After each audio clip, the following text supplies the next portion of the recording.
Welcome to Q7 news. గుర్రంపోడులో అఖిలపక్ష ఆధ్వర్యంలో BC బంద్ విజయవంతం.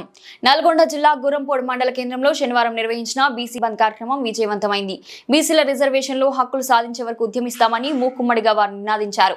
ఈ కార్యక్రమంలో బీఆర్ఎస్, సిపిఐ, సిపిఎం, బీసీ సంక్షేమ సంఘం, ముద్రా సంఘం, ఎంఆర్పీఎస్, మాల మహానాడు నాయకులు తదితరులు పాల్గొన్నారు.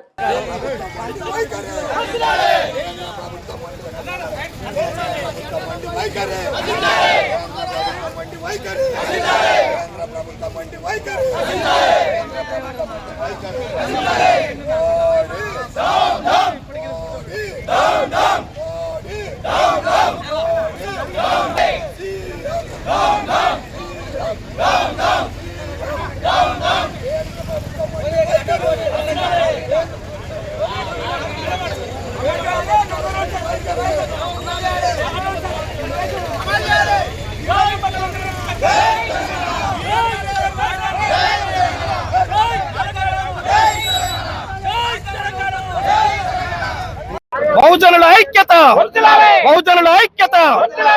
ఈరోజు కేంద్ర రాష్ట్ర ప్రభుత్వాల మొండి వైఖరికి నిరసనగా మిత్రపక్షాల ఆధ్వర్యంలో నిర్వహించినటువంటి నిరసన కార్యక్రమానికి హాజరైనటువంటి వివిధ కుల సంఘాలు, బహుజన సంఘాలు, వివిధ పార్టీలకు అందరికీ ధన్యవాదాలు తెలుపుతూ ఈరోజు రాష్ట్ర ప్రభుత్వం మొసలి కన్నీరు గారుస్తూ బీసీలకు 42% రిజర్వేషన్ ని అసెంబ్లీలో తీర్మానం చేసినాం.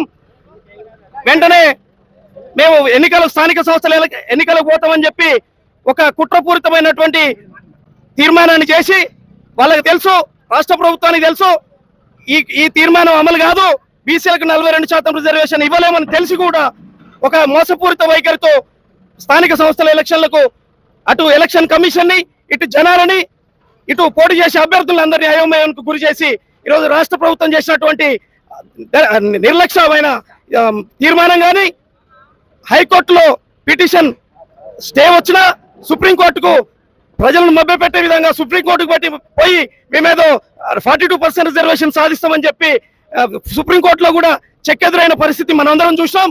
అంటే రాష్ట్ర ప్రభుత్వం ముందుగానే తెలిసి, హైకోర్టులో చెల్లదని తెలిసి, సుప్రీంకోర్టుకు పోయినా ఇది నడవదని తెలిసి, పార్లమెంట్ లో తీర్మానం కాకుండా 42% రిజర్వేషన్ సాధ్యం కాదని తెలిసి కూడా ఒక మోసపూరిత వైఖరితోని రాష్ట్ర ప్రభుత్వం చేసినటువంటి కుట్రను మనమందరం గమనిస్తున్నాం. బీసీ బహుజనులందరూ కూడా ఇటు కుట్రను, రాష్ట్ర ప్రభుత్వ కుట్రను తిప్పికొట్టాలి. అలాగే మేము బీఆర్ఎస్ పార్టీకి గుండుసున్న పార్లమెంట్ ఎలక్షన్ లో గుండుసున్నారు కదా అన్నారు కదా, మీకు 8 పార్లమెంట్ స్థానాలు. కట్ట Harish, OU JAC state vice president, BC సంఘంలో అనేక 10 దశాబ్దాలుగా పనిచేస్తున్న ఆర్ కృష్ణయ్య సంఘంలో ఈ రోజు మా BC JAC joint action committee ఏదైతే ఉందో, ఈ బంధు ఫర్ జస్టిస్ ఈ నినాదంతో బీసీలకు జరుగుతున్న అన్యాయం, ఈ పాలక పక్షం ఏదైతే ఉందో బీసీలకి 42% రిజర్వేషన్ కల్పిస్తామని కోర్టులో అధికార పక్షం ఎలక్షన్ దగ్గర ఆమోదం పెట్టినప్పుడు కూడా మాకు ఆ కోర్టులో తీరని నష్టం జరగడం వల్ల సుప్రీంకోర్టు పోవడం జరిగింది. సుప్రీంకోర్టుకు పోతే అక్కడ ఇది స్టే సేలింగ్ అని చెప్పేసి, ఇది రద్దు అని చెప్పేసి మాకు 60% ఉన్న బీసీలకు ఈ రోజు 42% ఇస్తానికి అంత ఇబ్బంది ఉంది సుప్రీంకోర్టు కానీ కేంద్ర ప్రభుత్వానికి. ఈ రోజు మాకు తక్షణమే కేంద్ర ప్రభుత్వం 42% రిజర్వేషన్ తీసుకొస్తే మా పిల్లలు భవిష్యత్తు విద్య, వైద్య, ఉద్యోగ అవకాశాలలో, అదే రాజకీయ అవకాశాలు కూడా మాకు వర్తిస్తాయని చెప్పేసి, మాకు ఎందుకు ఈ అగ్రవర్ణ కులాలు మాకు ఈ రోజు రాకుండా అడ్డుపడుతున్నారు. సుప్రీంకోర్టులో స్టేలు వేసి, వాయిదాలు వేసి, పిటిషన్లు వేసి మమ్మల్ని నోటికాడు ముద్దను తీసుకోవాల్సిన అవసరమే ఉంది. మాకు ఇప్పుడు మా మిత్రులు అయినటువంటి ఎస్సీ, ఎస్టీ, బీసీలకు, మైనార్టీలకు జనాభా తామాషా ప్రకారం రిజర్వేషన్లు ఇస్తున్నారు. మా బీసీలో అంత పాపం ఏం చేసిరు? కేంద్ర ప్రభుత్వానికి రాష్ట్ర ప్రభుత్వం ఇప్పటికైనా కళ్ళు తెరుచుకొని మాకు రిజర్వేషన్లు కల్పించు తీసుకురావాలని, మా రిజర్వేషన్ కొట్లాడే వరకు మేము సాధించుకుంటామని. ఇది ఆరంభం మాత్రమే. నెక్స్ట్ నుంచి మేము సకల జనుల సమ్మె, తెలంగాణ మిలియన్ మార్చ్ ఎలా జరిగిందో అలాంటి విధ్వంసాలు సృష్టిస్తామని మేము హెచ్చరిస్తూ జారీ చేసుకుంటాం. ఈ కార్యక్రమానికి మా సంఘం ఏదైతే ఉందో జాయింట్ యాక్షన్ కమిటీ బంధును పిలుపునిచ్చినందుకు ఇక్కడ అందరు మిత్రపక్షాలు, బీఆర్ఎస్ కానీ, సిపిఐ కానీ, ముద్రా సంఘం కానీ, అనేక సంఘాలు, మిత్రపక్షాలు, సిపిఎం, ఎంఆర్పీఎస్ అందరూ సహకరించరు. వాళ్ళకి నేను స్వాగతం చేస్తున్నా, సుస్వాగతం చేస్తున్నా, కృతజ్ఞతలు చేస్తూ ధన్యవాదాలు తెలియజేస్తున్నా. ముందు బీసీ రిజర్వేషన్లు కాపాడేందుకు ఎంతవరకైనా కొట్లాడి తెచ్చుకుంటామని తెలియజేస్తున్నాను. జై BC. BC joint action committee ఇచ్చిన బంద్ పిలుపుని రాష్ట్ర వ్యాప్తంగా బంద్ విజయవంతంగా జరుగుతుంది. అన్ని రాజకీయ పార్టీలు ఈ బంద్కు సపోర్ట్ చేసినాయి. అధికారం ఉన్న రాష్ట్ర పార్టీ, కేంద్ర పార్టీ, మిత్రపక్షాలు, అన్ని ఎమ్మెల్యే పార్టీలు, కమ్యూనిస్ట్ పార్టీలు అన్ని కలిసి ఈ బంద్ పిలుపు ఇచ్చి ఈ బంద్లో పాల్గొంటున్నాయి. కానీ ఈ రాష్ట్ర ప్రభుత్వం జీవో నెంబర్ 9ని అసెంబ్లీలో ఏకగ్రీవంగా తీర్మానం చేసిన తర్వాత గవర్నర్ కు, రాష్ట్రపతికి పంపించిన తర్వాత ఓ రెడ్డి సంఘం నుంచి ఓ మాధవ్ రెడ్డి హైకోర్టులో పిటిషన్ వేయటం, మాధవ్ రెడ్డి గారిని రెడ్డి సంఘం మన ముఖ్యమంత్రి రేవంత్ రెడ్డి గారు పిలిచి ఎందుకు మాట్లాడలేదని మనం వేసుకోవాల్సిన ప్రశ్న.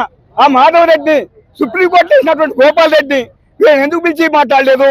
ఇక్కడ ఉన్నట్టు ముఖ్యమంత్రి రేవంత్ రెడ్డి గారు మళ్ళీ కేంద్రాన్ని పంపించిన తర్వాత కేంద్రంలో పార్లమెంటు బీజేపీ ప్రభుత్వం ఎందుకు అమలు చేయట్లేదు?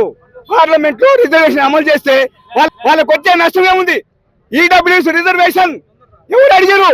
అడగకు ముందే 10% రిజర్వేషన్ ఇచ్చారు.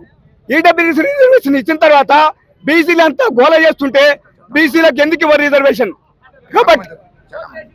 కాబట్టి బీసీ రిజర్వేషన్ కు సిపిఎం పార్టీ జిల్లా కార్యదర్శిగా, రాష్ట్ర కార్యదర్శి వర్గ సభ్యుడిగా ఈ బంద్ కు మేము మద్దతు ఇస్తున్నాం.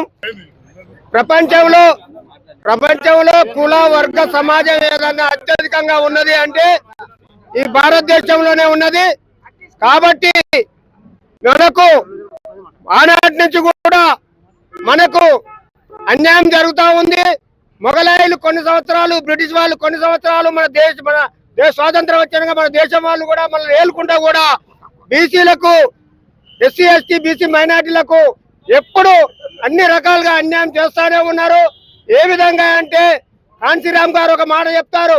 ఏం చెప్తారే అంటే, ఒక పెన్నును చూపించి ఈ పెన్ను ఇట్లా మూత తీస్తే లోపల ఉండే ఇంకు రాసేది మనమే, అంతా మనమే. కానీ మన బీసీలను, ఎస్సీలను, ఎస్టీలను, మైనార్టీలను వీళ్ళని మాత్రము మూత పెట్టి దాచేస్తా ఉన్నారు. కాబట్టి దీని మీద ఇప్పటికైనా మనం కళ్ళు తెరవకుంటే చాలా భారత పౌరులు చాలా అన్యాయానికి గురి అయ్యేదానికి అవకాశం ఉన్నది. అదే కాకుండా ఆనాటి నుండి కూడా మనలను విజయమో వీర స్వర్గమో అనుకుంటా రాచరిక వ్యవస్థ ఉన్న నాడు కూడా బీసీ, ఎస్సీ, ఎస్టీ మైనార్టీల పిల్లలను ముందు నడిపించి వాళ్ళను ఇలా అండలను కూడా కాల్చేదానికి పోలీసు వాళ్ళు కూడా మన పిల్లలే, పోలీసులు అండలు కానీ మనలాంటి పిల్లలే. జై బీసీ, జై బీసీ ఐక్యత. ఎందుకంటే ఇప్పుడు ఇదే జనం కాదు, ఈ 42% ఇవ్వకపోతే ఇంకా చాలా పెద్దగా ఆందోళనలు జరుగుతాయి. కాబట్టి గవర్నమెంట్ కూడా బీసీలు గుర్తించి, ఎందుకంటే ఎస్టీ, ఎస్సీ, బీసీలందరినీ గుర్తించి అగ్రవర్గాలు ఎందుకంటే ముందుకు పోతున్నాయి కాబట్టి మాకు గుర్తించి మాకు 42% ఇవ్వాలని కోరుతున్నాం. ఇవ్వకపోతే మాత్రం ఇంకా చాలా ఏడుకో దారి తీసే అవకాశాలు ఉంటాయి. కాబట్టి ఎందుకంటే గవర్నమెంట్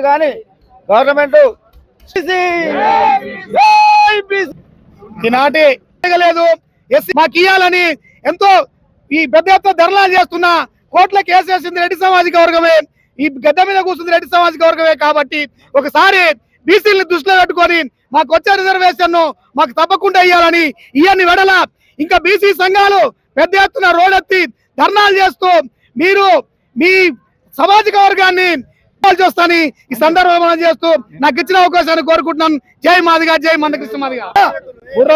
గుర్రంపూడి నుంచి మాల మహానాడు తరఫున మేము కూడా పాల్గొనడం జరిగింది. దయచేసి మిత్రపక్షాలు అన్ని ఈ విధంగా కలిసి రావడం చాలా సంతోషంగా ఉంది. ముందు కూడా ఏ పార్టీ పిలిపించినా బీసీల కోసం, ఏ బంధు పిలిపించినా, ఏ పిలిపించినా కూడా అందరం పాల్గొంటామని ఈ సభాముఖంగా తెలియజేస్తూ ఈ అవకాశం కల్పించినటువంటి పెద్దలందరికీ హృదయపూర్వక నమస్కారాలు తెలియజేసుకుంటాం. ముఖ్యంగా ఎస్ఐ గారికి. ఇది ప్రధానంగా ఈ సమస్య పార్లమెంట్ లో పరిష్కారం కావాల్సింది. కాబట్టి మనమంతా ఎన్ని పార్టీలు ఉండని, ఎన్ని సంఘాలు ఉండని, ఎక్కడైతే ఈ సమస్య పరిష్కారం కావాలో అక్కడనే ఒత్తిడి చేసి పార్లమెంట్ లో 9th షెడ్యూల్లో పెట్టేయడమా, లేదంటే రాజ్యాంగ సవరణ చేయడమా, అది జరిగేదాకా ఐక్యంగా పోరాడాలి అన్ని సంఘాలు అనేది ముఖ్యంగా భారత కమ్యూనిస్ట్ పార్టీ అన్ని పార్టీల కంటే ముందే ఈ రిజర్వేషన్లకు మద్దతు పలికింది. ఇప్పుడు కూడా పార్లమెంట్ లో ఈ చట్టం వచ్చే రాజ్యాంగ సవరణ కానీ 9th షెడ్యూల్ కానీ పూర్తిగా వాళ్ళకి వచ్చే వరకు మా పార్టీ వాళ్ళకి అండగా ఉంటుంది, ఈ ఉద్యమానికి అండగా ఉంటుందని తెలియజేస్తూ ఇక్కడికి వచ్చిన మీ అందరికీ ధన్యవాదాలు తెలియజేస్తున్నాను. ఇలా ఏదే మన ప్రభుత్వానికి ధన్యవాదాలు.